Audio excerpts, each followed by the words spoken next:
Boa noite, pessoal. Meu nome é Mauro Picchigliani e eu vim falar um pouquinho aqui nesse evento sobre a comparação da escalabilidade do MongoDB sobre um aspecto bem específico. Eu já tenho trabalhado há bastante tempo com banco de dados, tenho também aqui o Database Cast lá, que a gente fala sobre banco de dados. Eu vou falar um pouquinho sobre um tópico bem importante, né, que gera muita curiosidade. Bom, falando um pouco sobre a escalabilidade. Escalabilidade é algo bem complexo, né, que gera muita dúvida e até por causa disso que muita gente acaba usando o MongoDB. E para fazer essa comparação eu vou focar num ponto muito específico, que é o particionamento. Até pelo fato que muita gente começa a ter contato com escalabilidade com o MongoDB. E aí não conhece um pouco das coisas que já existem quando a gente fala por trás de escalabilidade, em particular com particionamento, né? Então, quando a gente fala em particionamento, né, focando no contexto mais geral, ele une essas duas coisas aí. O ditado básico de não colocar todos os ovos na mesma cesta e a ideia do ganho de desempenho com a técnica de dividir e conquistar, geralmente usada aí no design de algoritmos. Eu já falei um pouco sobre isso num artigo para a revista SQL Magazine, que até ganhou a capa aí, também a gente teve episódio do Database Cast que falou um pouco sobre isso, então tem mais referências aí para quem quiser mais informações sobre isso. Bom, falando então rapidamente sobre a parte teórica, basicamente a gente tem dois tipos de fazer o particionamento, que é como a gente vai dividir os dados, né? Você não consegue guardar tudo num computador só, num servidor só, porque é muito dado, aí você tem limitação de hardware, memória, enfim. Então você tem basicamente esses dois tipos. O horizontal, que é o mais utilizado, onde você quebra as linhas, ou documentos, ou entidades, enfim, instâncias, dependendo do produto que você usa. E o vertical, né, que é você trabalha aí com colunas ou atributos, enfim. Os NoSQL estão cada vez mais focando no horizontal, né, que é bacana, né, cada um tem suas vantagens e desvantagens, mas tem a possibilidade de você trabalhar com os dois dependendo do seu caso, né. Então, para você fazer isso na prática, né, no dia a dia, você precisa de várias coisas, né. Então, você precisa de operações de particionamento, recursos do banco, como você vai fazer essa regra de particionamento. Tipicamente, o pessoal faz com hash, lista, intervalo, mas não é só isso. Você também precisa permitir fazer coisas com particionamento. Por exemplo, backup específico de uma partição, ou fazer um expurgo de dados, aí você mata direto a partição, que é mais rápido, passa por log, associar a partição com arquivos de dados, enfim, tem muitos recursos nos bancos relacionais. O NoSQL não, ele está indo para uma outra linha, que é o particionamento para fazer a distribuição, justamente para a escalabilidade. É interessante... Eita, nós. Desculpe.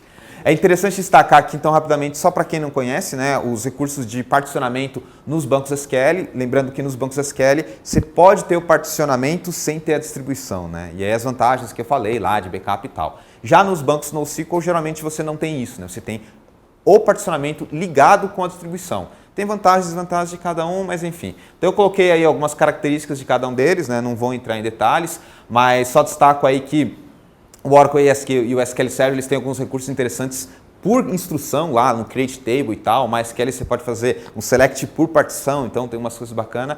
E o Postgres eles não têm recurso nativo para fazer isso, mas ele te dá maneiras de fazer com trigger, view e etc.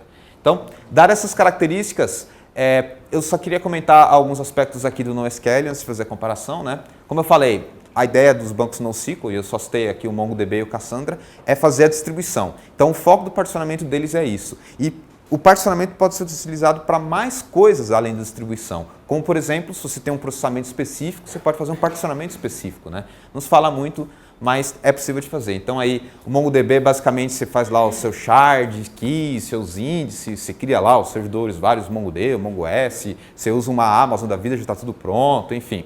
No Cassandra também você tem o termo cluster aí, algumas coisas também de algoritmos você pode colocar no round robin para o aleatório, ordenado, enfim. Não quero entrar em detalhes, mas o que eu quero destacar aqui é que no caso dos NoSQL ficam cada vez mais facilidade para implementar e com foco na distribuição, né? Quando a gente fala de particionamento. Então eu fiz aqui uma comparação aqui para quem não conhece, né, e quer mais detalhes sobre esse aspecto. Eu coloquei lá os 4 bancos relacionais mais utilizados, o MongoDB e o Cassandra, e aí os tipos de particionamento que eles colocam. Na questão da flexibilidade, quantos tipos de particionamento você pode colocar? Então, por exemplo, no SQL Server 2016 só para você por intervalo, então flexibilidade baixa. Já no Postgres você pode implementar do jeito que você quiser, então flexibilidade alta. A questão da dificuldade de implementação é justamente isso, né? Quantas horas você vai gastar, quantas configurações você tem que fazer. E aí você pode ver que tanto o Cassandra quanto o MongoDB estão aí no média baixa. O MongoDB ainda é um pouquinho difícil, porque você tem que subir um MongoD, aí um MongoS, né? Enfim, ainda é meio complicadinho. No Cassandra isso é bem mais fácil. E óbvio que isso é subjetivo, né? E a questão da distribuição. Como eu falei, né, os bancos SQL têm particionamento sem necessariamente fazer distribuição. E aí, se você quiser fazer distribuição, você tem que procurar uma técnica de replicação e tal.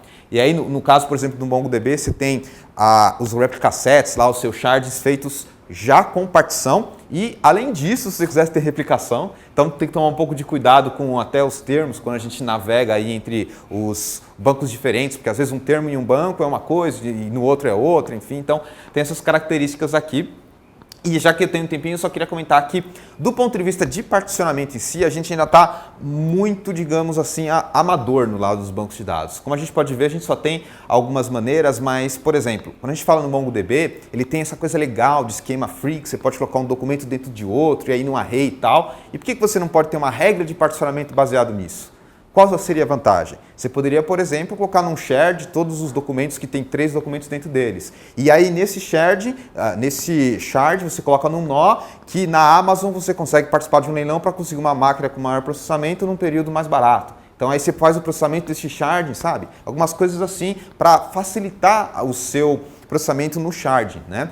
E também regras específicas, né? Basicamente, o tipo de particionamento que a gente tem aqui é para cálculo de agregação ou consultas relativamente simples. E não só nesses caras, se você pegar lá o Spark, Hadoop, esses caras também estão seguindo essa linha de tipo de particionamento básico, que eu chamo. Mas quando você começa a falar em computação científica, processamento de alto desempenho, você vê que os caras têm uns particionamentos ali que é muito específico para certos algoritmos, que é justamente para ele conseguir um ganho de desempenho, né? E aqui o nosso particionamento que a gente tem é basicamente para fazer consultas, cálculos de agregações. Talvez seria interessante começar a pensar um pouco nisso também, evoluir esse tipo de particionamento para futuramente você ter uma distribuição melhor dos dados, no sentido de poder processar eles com vantagens, seja de menos tempo de máquina ou seja de gerar mais dados.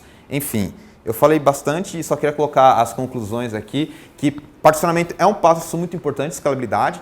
E geralmente quando a gente fala no MongoDB isso é negligenciado, né? O cara já sobe lá um shared, já faz tudo automático, você nem se preocupa com isso. Legal, bootstrap rápido, você consegue montar rapidinho sem muita dificuldade. Mas tem um ponto negativo disso, né? Às vezes você não tem aí flexibilidade, né? Então tem essa questão dos bancos SQL associarem particionamento com sem a distribuição, né? E nos NoSQL é sempre associado. E também tem algumas questões de mudanças de objetos. Nos bancos NoSQL nem tanto, mas nos bancos SQL sim, às vezes você precisa ter algumas características lá. A dificuldade varia de acordo com os requisitos, né? E também no seu conhecimento, e destaco que é possível fazer tanto o particionamento como a escalabilidade em qualquer ambiente. Óbvio que aí você vai ter que avaliar a questão de esforço, recurso, licença, enfim.